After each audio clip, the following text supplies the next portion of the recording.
Hey guys, Zach with Two-Way Direct. Today I'm going to go over the components for the Hytera PD602i, and then I'm going to show you how to assemble it. So first we have the radio body, the battery, antenna, belt clip, carry strap, the charger, and then the power adapter for the charger.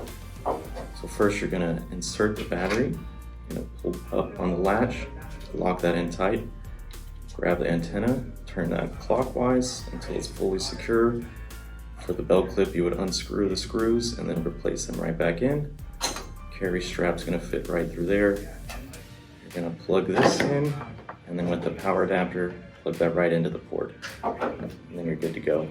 To get this radio and compatible accessories, visit our site at twowaydirect.com or give us a call at 888-742-5893.